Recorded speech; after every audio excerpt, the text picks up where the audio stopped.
ore di pura energia ieri sera in piena Valle dei Templi, ai piedi di Giunone. Location del concerto spettacolo Il mio bizzarro viaggio della cantante ed attrice Noemi Smorra ed i suoi 8 musicisti. Un viaggio emozionale che spazia dal pop al country, passando per le ballate celtiche, in un itinerario musicale che parte dall'Italia, simbolo di romanticismo e melodia, giunge nel Nord Europa dove la stessa artista ritrova le sue origini, approda negli Stati Uniti, scende nel Sud America, passa dalla magica Parigi, sfiora la Sicilia e torna a Roma.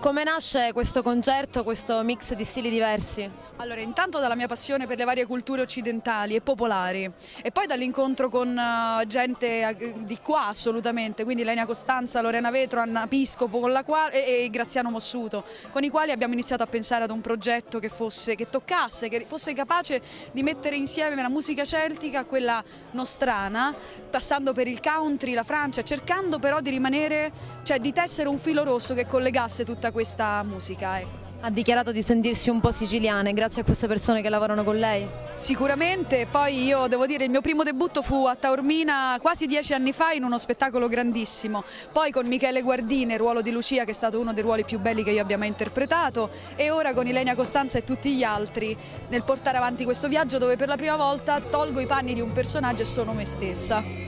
Cosa preferisce? Recitazione, canto, televisione, teatro? Sono due cose che adoro mischiare e in questa forma di spettacolo riesco a farlo.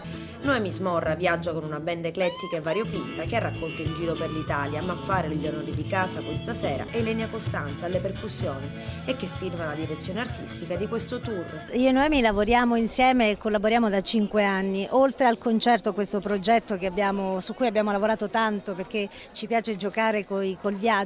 Lavoriamo insieme a dei testi per le nuove canzoni del suo disco in uscita e poi stiamo lavorando anche ad altri progetti sia di teatro che di reading teatrali. È una collaborazione che funziona, abbiamo poi una serie di amici in squadra tra musicisti e attori che funzionano, quindi che Dio ce la mandi buona.